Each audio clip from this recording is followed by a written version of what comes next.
we'll call on our City Finance Director, Bill Sommer. Thank you, Bill. All right. Thank you, Your Honor. Are we good to go, Lynn, do you think, from time-wise? Okay.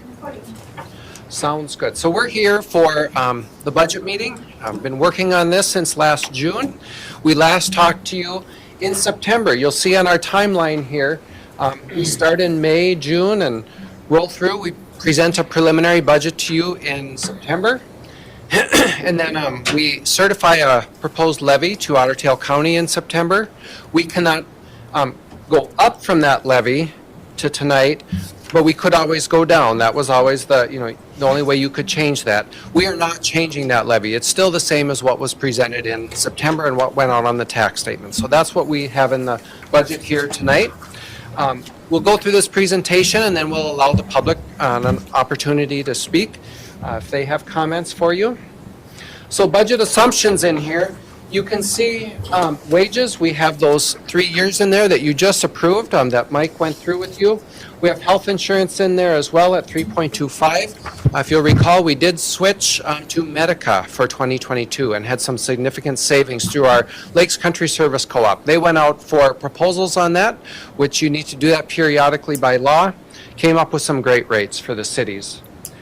And then our utilities and insurance, we work with our utility companies and then the League of Minnesota Cities Insurance Trust to come up with estimates for that.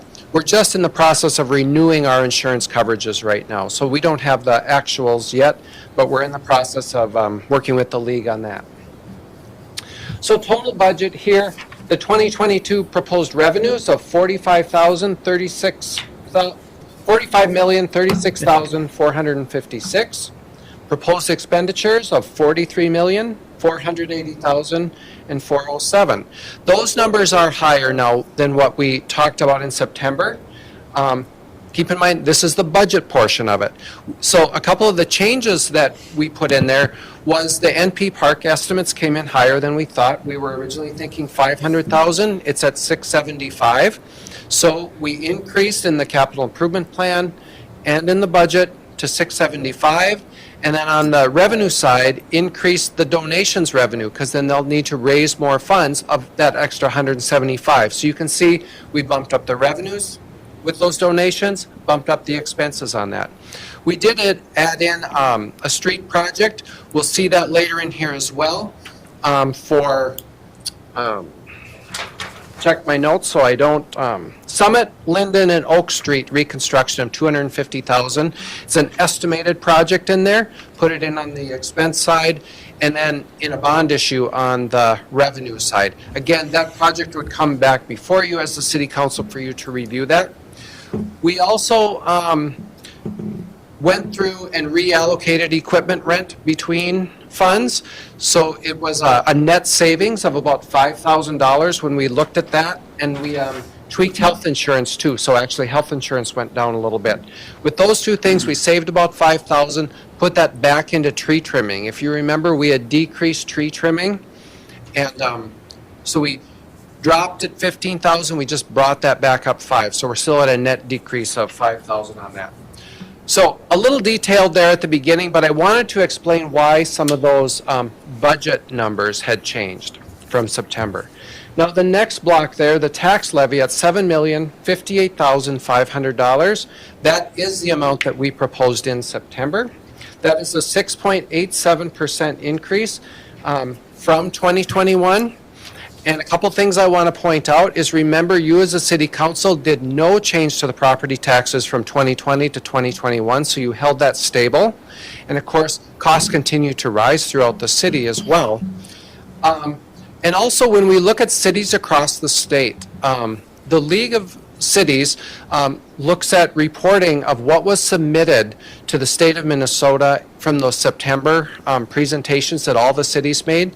So the average for all Minnesota cities is 6.6%. So we're kind of right in the ballpark there too of cities across the state. But keeping in mind, we here in Fergus Falls did not change the taxes last year. They were at a zero change last year.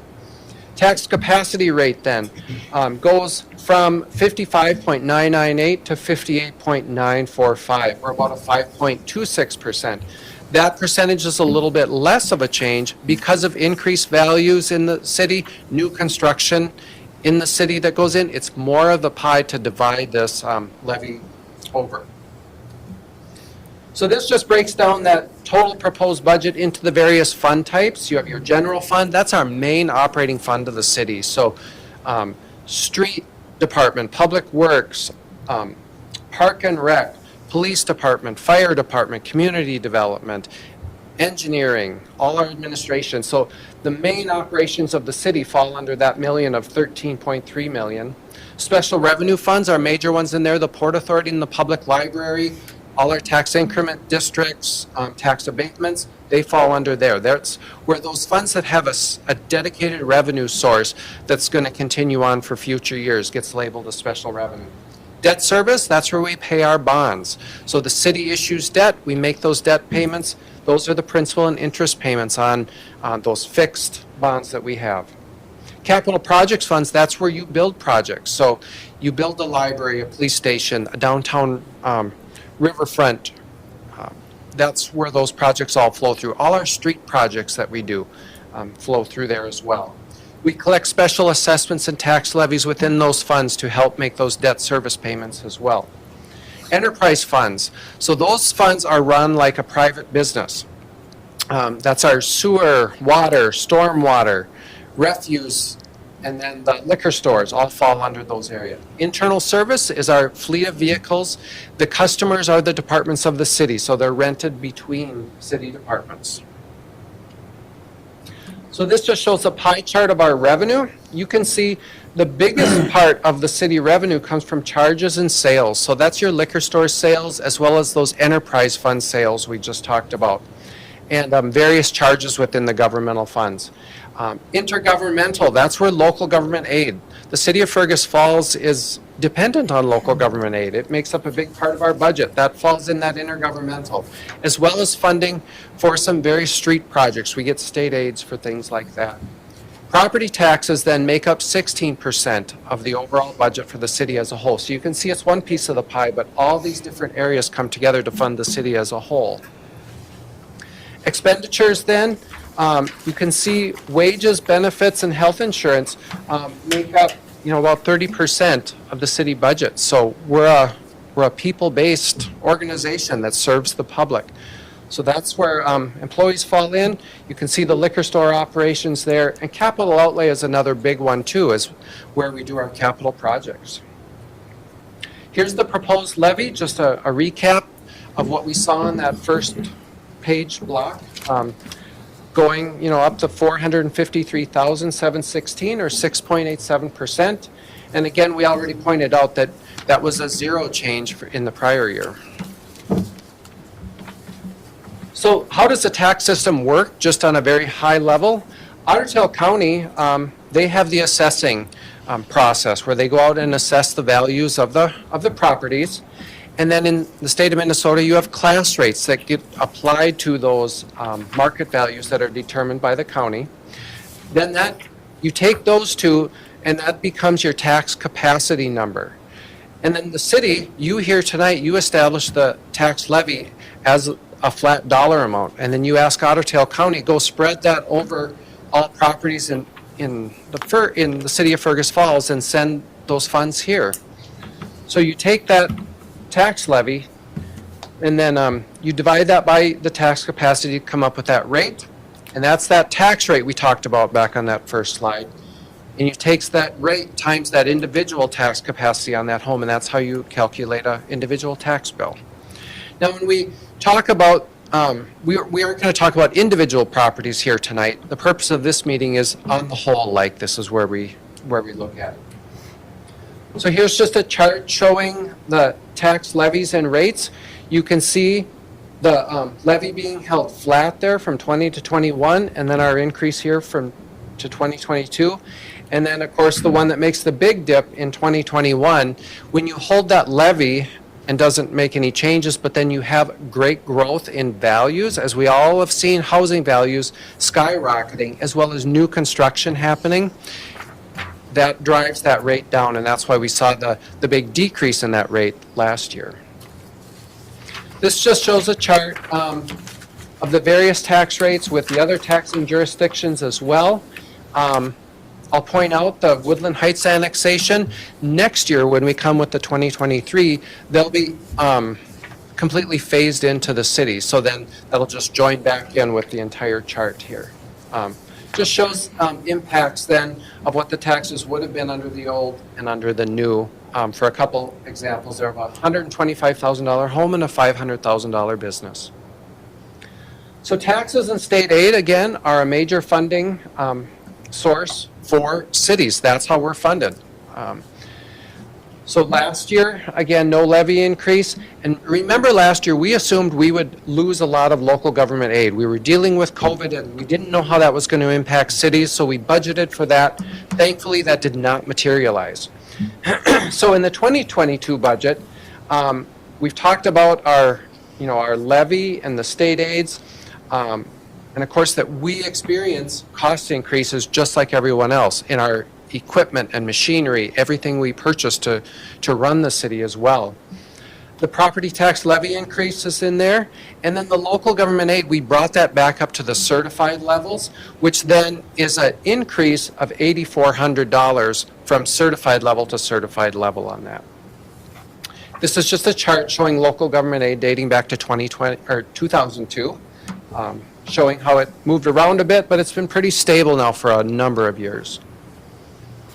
So our general fund, just a recap, we thought we were going to lose that LGA. We had $600,000 in for a grant this year for the dairy. We were going to use $300,000 from our fund balance. We were going to use our savings account to bridge that gap of that local government aid loss. We don't need to do that because the loss didn't materialize. We were going to transfer more from the liquor store because of that LGA loss. That we didn't have to do, and we've already adjusted the budget for that as well. And then we used some bond proceeds to purchase a fire truck. So that was all done in 2021. The reason I talk about last year as well as what we're seeing in 2022 is because we want to explain what some of the changes are and what changed in the budget. So 2022, we restored, the LGA levels. We reduced those liquor store transfers. We're at the normal level now of $607,000 that the liquor store is moving over to the general fund. And then we're using a little bit of general fund because now we're reopening the Bigwood Center. We're anticipating that to be in January or February. We know we're expecting that to have some losses the first 3 years before it's profitable in year 4. So we're going to make up for that loss of getting that started again of 107. Looking at a comprehensive plan for $75,000 and then a new calendar email system for $30,000. And I know our IT department is in the process of looking at 3 different proposals for you. So hopefully we'll have something soon to come back with. General government area. We have an election in 2022, a general election. We're going to look at some of those technology updates, our planning department comprehensive plan, and then since we had City Hall on the picture, we want to remind you, we are budgeting to take care of our buildings as well too. We are consistently keeping money in the general government buildings area to take care of those tax-supported buildings. Public safety, our police department budget is $4,154,345, basically just restoring them back to the 2019 levels after making cuts for COVID in 2020. Fire department, kind of the same thing. 825, kind of bringing them back to their normal level of funding. And of course, it shows a decrease because we had that purchase of a fire truck in there, and we're not going to purchase another one for several years. So the budget actually going down because of that fire truck purchase in 2021. Streets and highways, the tax levy committee is committed to funding streets. We've done, a couple years of 20% increases to street funding. We're looking at a 10% increase again to that of $37,440. That would bring seal coat, mill, and overlay projects to just about $412,000 within the operating budget. Street lighting, Otter Tail Power is taking over the street lighting for the city, installing new street lights. We've seen that throughout the city as phases 1 and 2 are complete and operational. We're seeing some addition now in the downtown riverfront project, like behind the Viking, those new lights going up there. We will be looking towards Phase 3 for street lighting. We'll need to come back to you with that. And then also, we'll be talking about some franchise fees in relating to that and street infrastructure as well, which is what this slide is. A franchise fee being a pass-through fee that would go on to the electric and natural gas bills to fund street infrastructure. We know that's a big priority for the city, to keep funding streets and putting more money into that wherever possible, and then funding the Phase 3 section of the street lighting. So we kind of hope to have that all ready and bring back tonight, but we are still working on that, still gathering some numbers, so we will come back to you hopefully soon with some franchise fee data so we can make some decisions about which direction to go on that. So that's not included in the budget right now. Phase 3 of the lighting and then the franchise fees are not currently in the budget. So we'll come back to you and then see how we could look at implementing that. But we want a good plan to come together and then a good education project for the process for the public as well. Parks and Recreation, that budget is down just about $1 million, and that is that purchase of the LCCMR property on the dairy for the trail buffer along the river, and that is will be funded through an LCCMR grant and $400,000 from the general fund balance. That's hopefully will close yet by December 31st. We had to extend that purchase agreement. Hopefully we won't have to again. I know Clara's working hard on getting that done with the DNR. The Downtown Riverfront project, of course, is well underway, and we do have a levy in next year for $113,000 as a new one. That's for the bonding we just did for constructing the Phase 1 improvements. Economic Development, we are maintaining our funding to Greater Fergus Falls of $50,000. We have new tax abatement levy for the housing rebate program of $26,500. And through June, we had 34 homes in that project. I know there's been some more since then. And we'll bring you another update of that soon to kind of see where the year wrapped out for that. And lodging tax collections then are restored back to that 2019 level at $140,000. So that's good news that we are seeing that all trend up too, as well as people are back staying in Fergus Falls. Port Authority, we're keeping the levy at $60,000. And remind you, we own the Community Behavioral Health Hospital, receive rent from the state of Minnesota for that to operate and maintain that facility. So that's completely funded by the state. Same thing for the Lakes Country Service Co-op Level 4 education facility. They pay a lease to the Port Authority, then the Port Authority pays the bonds for that. So it's completely funded by Lakes Country Service Co-op. Both good examples of projects of the port facilitating something, rebuilding and providing places for these places to work and to learn. And then Port Authority is still in some purchase agreements on industrial park lots. Hope to get more of that sold. We have sold some lots just this fall as well. So that's been going well too. Good to see business happening out there. The Port Authority also agreed to make the first payments on the demo loan and the cleanup revolving loan that are for the dairy property, the cleanup and the remediation over there. So thankful for that, and hopefully get some development happening there as well too. Public Library operating budget, $954,000. We'd just like to show you that's mainly tax levy supported, some regional library aid as well. And then Gail is getting a big Reads grant for 2022, so good news there. The Bigwood Event Center, we did talk about that, so I won't reiterate this slide, but we're looking to reopen in January or February with LHR Hospitality helping us to get that up and running. So we've had a lot of people calling in to wanting to book events. The technology, looking to get installed probably in January, pushing towards February as well. There's, of course, some delays on shipments, but all that is underway as well. The capital improvements, what's in there for next year, we're looking at Hampton, from Cascade to Sheridan, Union Avenue, from Lincoln all the way over to Fur. There was an agenda item on the agenda here tonight for that.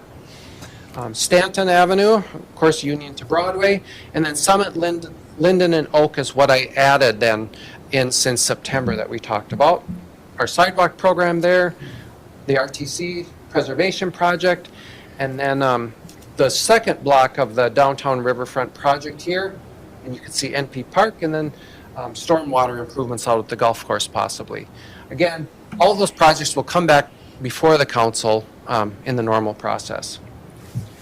Liquor store fund, you know, good operations there. We had a very big year in 2020 with bars and restaurants being closed during that time. So we're kind of back to the normal levels on the liquor store, but still seeing continue. Each year we tend to grow a bit there. Refuse fund. We went through all our utility rates in detail. So I want to just pause on this one just a little bit as we kind of wrap this up.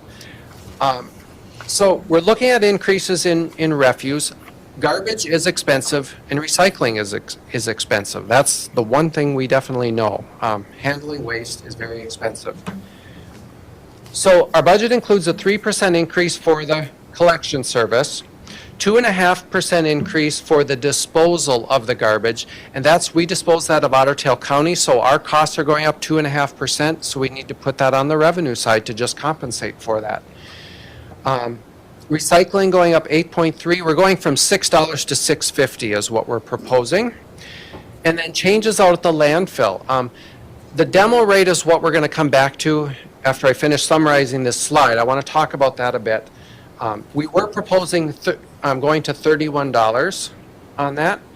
MSW from $20 to $21.50, and then combining soft goods, that's your mattresses, chairs, sofas, and whatnot out the landfill. Combine that with other bypass that goes out to Gwinner, and moving that from $21 to $25. Remember how we talked about we get individual charges for mattresses out in Gwinner, where if we don't do this, we're going to lose money by accepting mattresses. So that's why the bringing those fees together. Now back to the demo cell. Our study shows we need to charge $31 per cubic yard to break even on demolition. So if you're doing a construction project or a remodel, that's the cost. And we have pulled apart those costs to make sure, are we allocating everything appropriately? I feel very confident in that. Remember I said in September or in November when we talked through this, I don't like that rate. I still don't like $31, and because we're already, you know, high on that rate compared to Otter Tail County. We are we're a lined cell, and we have to collect all the leachate and treat that. And we went through that a few years ago, and that's where all the cost came from. It's a very expensive facility. Other landfills around the area have not had to do that yet. So we paved the way for that. Now, city staff has started talking with Otter Tail County a little bit about what does the future of this look like, because we are so different in our rates. Our 31 would be compared to like their $16. That's a big difference. So I am proposing that we don't go all the way to 31. We probably go to 28. We will lose a little money on that. We'll, in essence, subsidize the demolition area from other areas of the refuse fund. But then maybe over the next 3 months, city staff will work with Otter Tail County on what does the future of demo waste look like. And maybe after that, we come back to the council, maybe get a couple council members that want to join us on that and kind of walk through this process. So what do you think of that? I'm just thinking out loud, and you know, I just feel 31, it's what it would cost to break even, but I'm just having heartburn over that.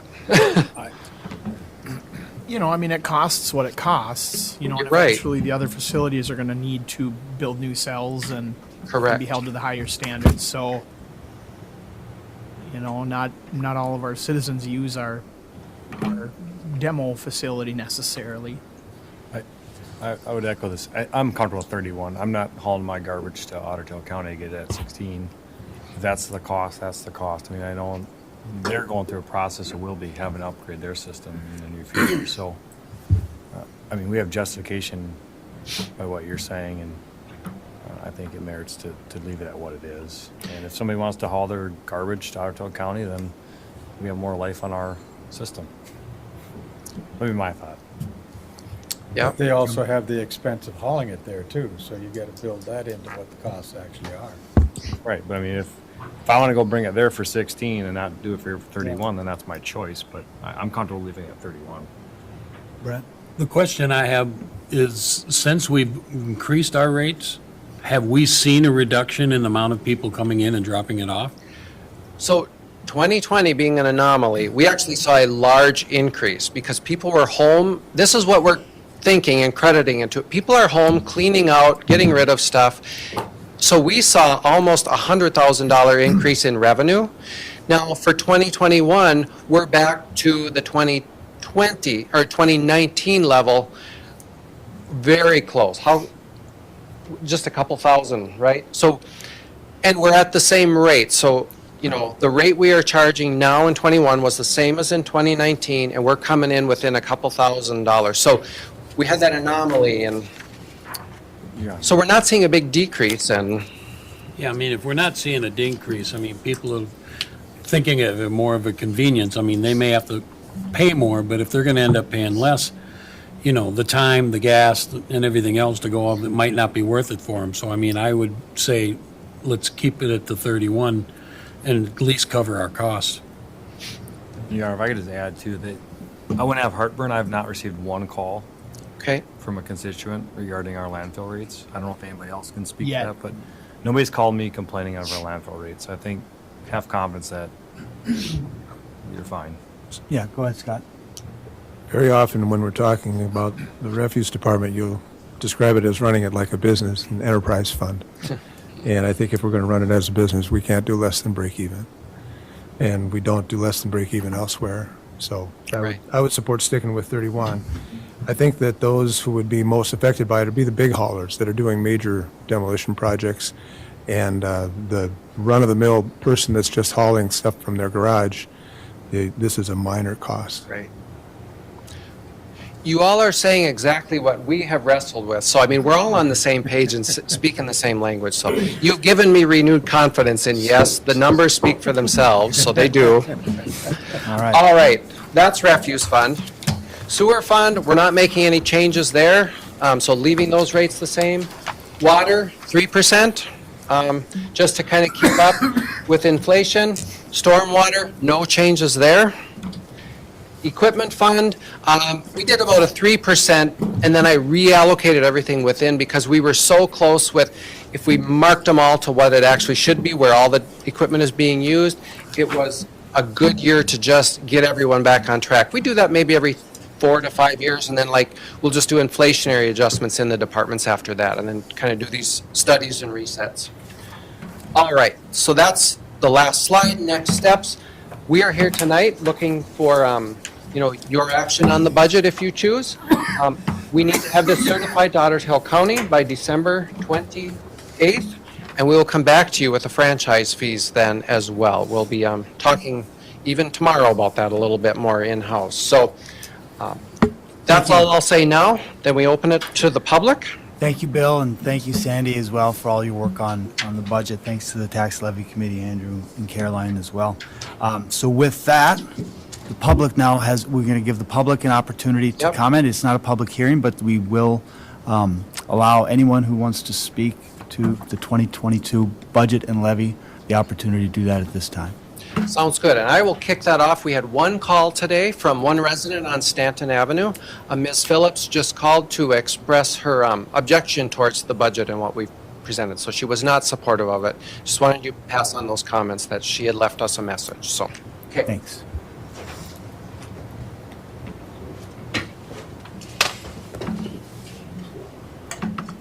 Sir, if you'd like to, ma'am, sir, if you'd like to speak, please feel free and come up and just state your name for the record, please. And My name is Joseph Welch. I live at 821 South Whitford. And the man that was just up here said that the tax increases from 2020, there was none from 2020 to 2021. Well, the value of my house went up from 88,600 to 133,300. And then next year it's going up, this year it's going up again to 142,600. And I don't feel I can't afford it. Sure, just to clarify, sir, it's the levy that did not increase in 2021. So the assessor, the county assessor is the one that actually puts the value on your home, it's not the city. So the assessor determines the value of your home, the city determines the levy, and then the taxes are put against each property based upon that levy. Is that, did I say that correct, accurately? You did, and, no, you bring up a very good point, because, and it gets really confusing too, because, yeah, when we keep a levy at 0, or if like this year it's at 6.87%, you know, rarely does it translate exactly to that to your tax bill, because your home value changes and different things with tax credits. So yeah, when your home value goes up, you know, even if, I remember we were saying that last year, even with a 0% levy change, if your home value goes up, you still could see an increase, even though the city, we didn't increase the tax levy, but the way it gets allocated over the pie of the whole city then can change, so. And there's a process, sir, that's available, I believe it's in May still. It's End of April. end of April, beginning of May, where after the values for the upcoming year have been determined by the county, then you can, there's a meeting at the county, we have a meeting at the city where you can question that, and city representatives, along with counties, will go out and look at the property, and you can have that ability to question the increase in value to your home. So if that makes sense, does that make sense? That what? Not really. Yeah, I'm assuming that's what this meeting was about. well, this means about the levy that the city is proposing. How that actually affects each property is slightly different based on, again, the county assessor and what the value. So I don't know your particular property, but it sounds like it went up significantly Yes. from 88 to, 133, no more than that. yeah. And that has, you know, unfortunately, that has, 142. yeah. And we haven't did any improvements at all. Sure, I completely understand your concern. Unfortunately, that has nothing to do with this body right now. This county assessor is the one that determines that value, and we just simply get the aggregate of all that information in. That's those equalization hearings. Is this Yeah. Board of December Equal- 14th meeting then at 6 PM? That'll be the county's That's- meeting just like this, so it's, The board, yeah, when the Board of Equalization meets, that's in May, you say? April. April, May. So what happens is you get your preliminary tax statement in April, or in late March or early April, that gives you the proposed assessment for each of the values for the upcoming year. And that happens in late April or May. That's when you can contest that increase or whatever value that's stated. Then the December meetings, here's the 6th, there it's the 14th, next Tuesday. Yeah, I guess a week from tomorrow is the 14th, their meeting. That's when you have an opportunity to speak to their proposed levy and budget. I know it's probably very confusing, I apologize. Okay. But we can follow up, sir. We can follow up. We'll make sure that we get you the information on the process for the Board of Equalization and how you can contest that, what the time frame is, and we can make a list throughout the, or a timeline of the yearly events that people have in order to, for the different questions relating to their property taxes. Okay. The county will mail a statement to you with some updated information after all the levies have been figured out across the county, and then we'll have a date when you can come in and talk to your council members about your personal property at that time. Okay, thank But you. we'll make sure, sir, that you get that, if someone from city staff follows up to get you the information that we're talking about. Sir, the way that works is you have the county assessors people at that meeting, and you have one person from each of the 4 wards that are there also. And if you don't agree with what they've done, we will go out afterwards and look at your property and reassess it at that point. And if you have questions about how the county assessor evaluates the property and comes up with these proposed numbers, you should talk to the county assessor directly about that, so that you understand the process that they employ. in arriving at these numbers, and Jim is correct, is that you do have the right to challenge those numbers, and there is a process to do that. But to understand how they arrive at those numbers, I would go talk to the assessor. But that's not at this meeting, it's at a different meeting. You have to look, that's a different government entity, Yep. it's the That county. phone number should be right on the top of the sheet in your hand there, and I would encourage you to call them Sooner rather as than soon as later, possible. yeah. And they Oh, can okay. explain that now, and then you'll be prepared for that process when it comes. Okay, thank you. Yeah, thank you. Anyone else like to speak to the budget? Thank you. Seeing none, we'll bring it back to the council, and what we'll look for is a resolution adopting the 2022 levy. No, I got, Now, let's get a resolution Okay. before, and then we can have the discussion, if that's okay. Hold on for that, Your Honor. Thank you, Tom. I'll second. Thank you. Krista, go ahead. normally, Bill, we get like the sheet that has kind of like the line items on it with the pluses and minuses. Yes, that's all in your packet. I didn't bring paper copies of that. Right, but if you okay. want- So there was a O in Is the, this what you're thinking of? yep, yeah, Yep, so this came out as a separate packet with this. okay, maybe I saw the blue Want to one. look at it? It's shown, The one month. yeah, I'm It's on sure. the website too, right? I'm a paper person, so, You know what you're looking for, and I can help you. yeah, I was, I know where I was going, yeah. Do you want a minute to look at that before we vote? The 82 pages. Yeah. Yeah. It was just to see where we were going up and down on kind of some of the stuff. Kind of by the departments? Yeah. So, oh, Or did you, yeah. okay. Could I ask a couple questions while Anthony's reading Yep. over there? Yeah, please do. If we wanted to make any kind of a adjustment to what's been presented, the process would be what at this point? Would we make an amendment to what's been presented, or what? Should I throw out what I would recommend, or? Yeah. Okay. Okay, go ahead, Oh, please. So I have some thoughts as well. Yeah, if you wanted to do that, I mean, one, by December 28th, we have to have it to the county. That is the deadline. So if we needed to, we could come back to the next meeting. I would recommend you send that back to the tax levy committee, because they're the committee that's charged with bringing you a budget that's acceptable. That's what we said in September too. If you have things, bring them up. I know, Brent, you contacted us and talked through some things with the senior center. Making sure we were covered there. So, that went back to the tax levy committee. So that's what I would recommend. So I would But it just can say, only go down, it can't go up. The levy can only go down, right? We can move the budget around. You can but- move it around. but yes, The levy we- itself can only We go down. cannot increase the levy. I would just say, as Bill said, this was presented in mid-September, September 20th. And, the tax levy committee has worked pretty hard on this. We've given opportunities for anyone that wants to bring things into us, as Brent did, and we worked through that. So if there's something that a majority of the council feels very strongly that we need to change, then I think we could send it back to the tax levy committee. But the tax levy committee's done their work and people have had opportunities. So I would like to pass this budget. But if there's things that people want, that are, the majority of the council thinks that we need to reconsider, we can do that.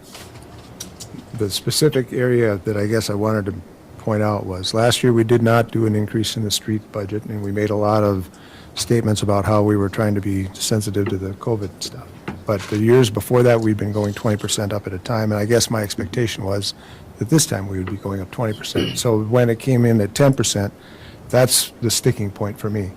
If there was any way to get that closer to 20, that's what I was wanting to see. And when you take a look at the list of projects, whether they're in the capital improvement list or elsewhere in the budget, there are areas where I think we could, where we ought to address or ought to see listed that aren't. For example, the alleys behind Victor Lundine's. That parking lot is now going to look really terrible compared to the new ones over here. And other streets in town, everybody's got their favorite street of what, their favorite pothole. Just down the road from the mayor's house on Vernon on the way to Hillcrest, that street's in bad shape. Cleveland, up by Cleveland School's in bad shape. And maybe those will end up within the mill and overlay group, but I don't see them anywhere in what's been presented. And so if there was a way to say, this is coming, that would be helpful. I will. I can tell you that right now as I snatched my book back from Anthony. Do you still have? No, you don't still have. So as an example, well, at the end of your document that you have online in your inboxes is the capital improvement plan. And I did tweak a couple things there as well. Of course, the things we talked about in the capital project fund. Streets, a couple years out here, we put in some placeholders. And then like the parking lots you talk about are in there. Downtown lots, we actually have them listed for 2023, so 1 year out, looking at those north lots behind Victor Lundin. So a good example that you bring up, it is in here. Looking at that then, Oh, no, I was just going to, and then let me just chime in. So like when you say about the 10% versus the 20%, tax levy committee was looking at that of, okay, let's do 10, but then we want to come back to you with the franchise fees that will get us, several cities are doing